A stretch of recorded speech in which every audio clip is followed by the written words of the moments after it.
very excited to be with you for this session because self-doubt is a big topic, and it's one that I would actually say that I'm somewhat of an expert in. And that doesn't mean that I have all the answers. It basically just means that I've been lucky enough to have a lot of self-doubt in my own system throughout the years. And then also as the negative consequences of that started mounting up then also a decade ago, and especially maybe through the last 5 years, have learned more and more methods to deal with that and to use it constructively rather than letting myself be consumed by it and letting it compromise my work efforts. So this session will be about how to rid yourself of the toxic thoughts that often plague entrepreneurs and startup founders and everyone else, to be honest. And my wish would be that if there's one thing you can take away, there will be 7 different methods, and you probably heard about them before, I would guess so. But common sense is not always common practice. I think we all realize that. And if there's one of these things that you get reminded about, get increased motivation, renewed motivation to implement in your own life, then I'll be so happy. And I think these 15 minutes will have been worthwhile. So just a little something about me. I am a co-founder of many different companies, Rainmaking, Start Bootcamp, Able, Better Now, Tech Barbecue, which is a conference much like Upstart actually in Denmark.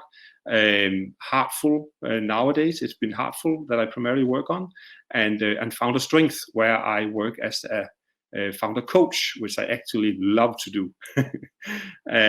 Because I've seen how the inner technology can often be even more important than the outer technology, and it can even be more defining for our success as startup founders and as leaders and as innovators, how our inner technology work. Even more important than funding and talent and timing and all of these things that are, of course, also very, very important. But I feel I've seen that as part of working with hundreds of founders over the years and being a founder myself of a dozen of startups. Also written some books and done some other stuff. You can look me up, of course. So we go into the voice of self-doubt, because what is self-doubt actually?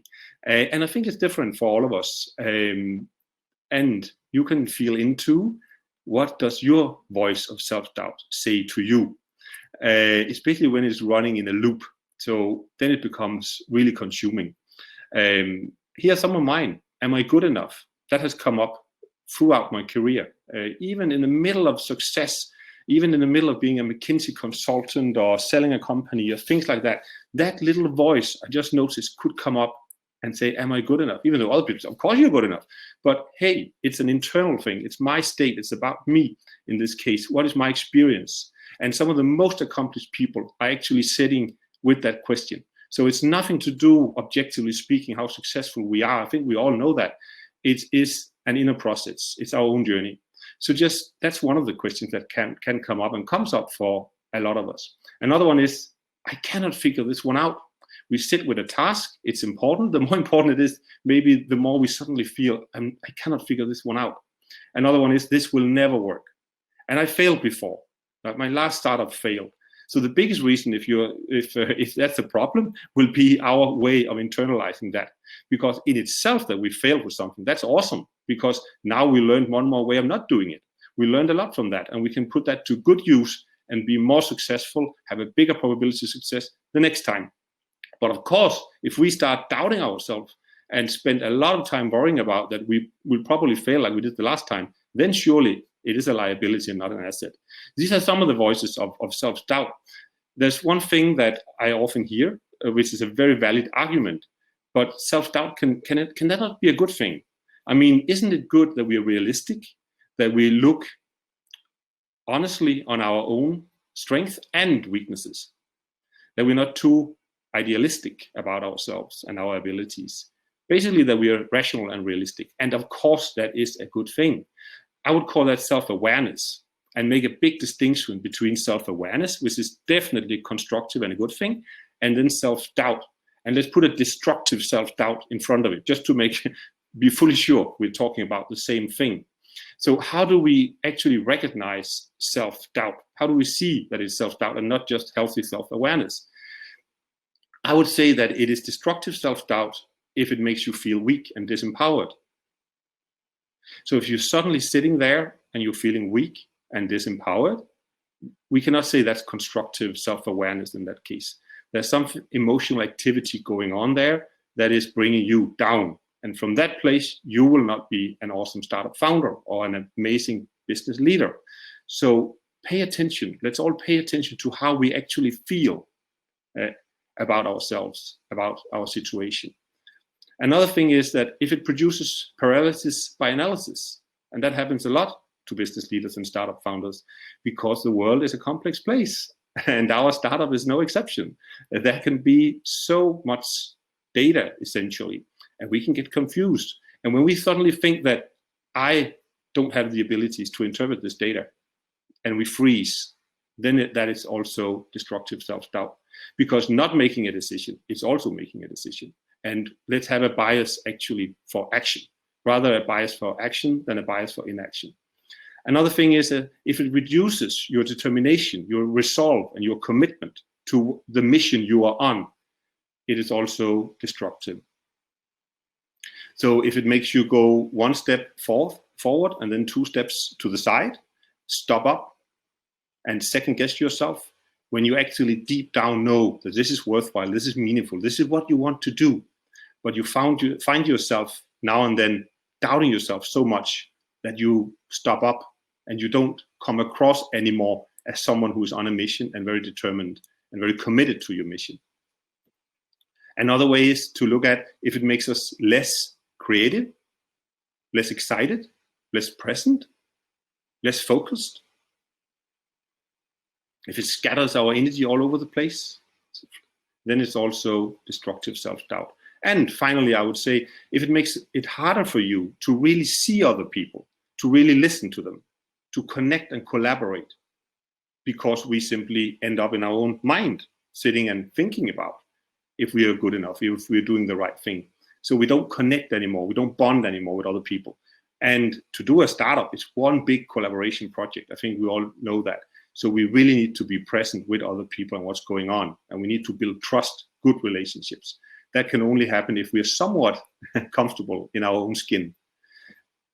These are some of the ways, not all of the ways, of course, but these are some of the ways that you can recognize destructive self-doubt in your own life.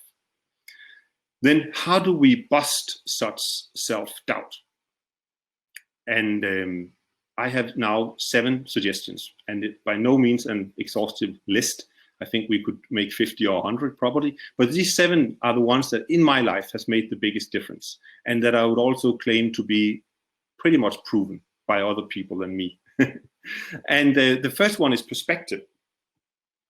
There's one question that I find to be very useful if I get into this kind of thinking that, oh, I'm such a flawed individual and I have failed with so many things. And sure, just acknowledge that, because it's very good to acknowledge an emotion and not to make a thought wrong, because then we'll just shout louder until it gets our attention, but just say, sure, that's true. That is true about me. I have many flaws and I have failed before. Absolutely. I get it. I agree with your mind. Fair enough. Thank you for bringing it to my attention. But at the same time, let's broaden the scope a little bit here and say, what else is true about me? Have I also succeeded in some things? Have I some strength that I would say, and that other people maybe have told me over the years? Are there people that appreciate me?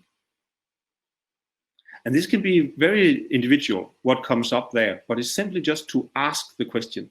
I personally, I have a little, such a little award from a book I wrote, because it became Business Book of the Year in the UK. And I got this little award. And when I get self-doubt, I have found it to be very powerful for me to look at that and think, okay, I'm not completely stupid. I did write that book. Okay, it's some years ago now, but I did write that book. And then from there on, I can expand it into, oh, I also built that startup. My daughter also appreciates me and she's having a good life and this and that. And then I can expand it from there. So it's to find, because in that moment where emotions take over, we are not rational anymore. So you need to find an anchor, something physical. It's actually very, really good. Something you can have close to you, a picture or anything like that. And then take that out, look at it, and say, okay, ground yourself. I'm not a complete failure. I'm not a complete idiot here. And then use that to expand and bring in simply more perspective. What else is true about me? And it's so fine, whatever it is that works for each of us. I mentioned an example with a book.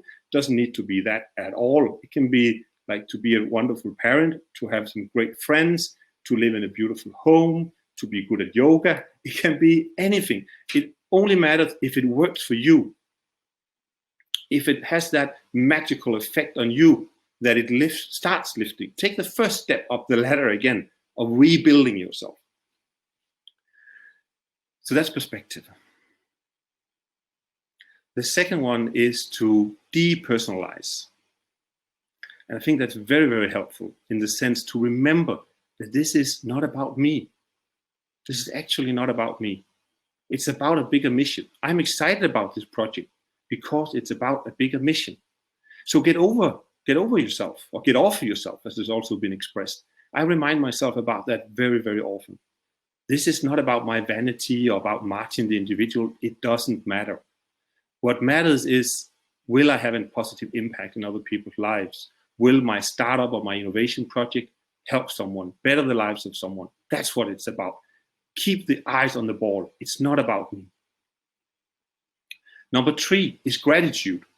And gratitude is a big topic, which has the power to transform. And you've probably seen this many times in your life, that if we're not feeling great, for whatever reason, self-doubt can be one of them, then the way to start shifting that can be to bring in gratitude. It's one of the fastest ways to do that. And simply just ask the question. I have a habit of asking myself the question on a daily basis. What could I be grateful for right now if I wanted to? Right? Because the mind might say, "Hey, this is terrible, and I didn't get the order, and I didn't succeed in this project, or this has failed," whatever it is. But say, okay, that's fine. But at the same time, is there something right now that I could be grateful for in my life if I wanted to? And when we sit with that question, all of us will find some answers there.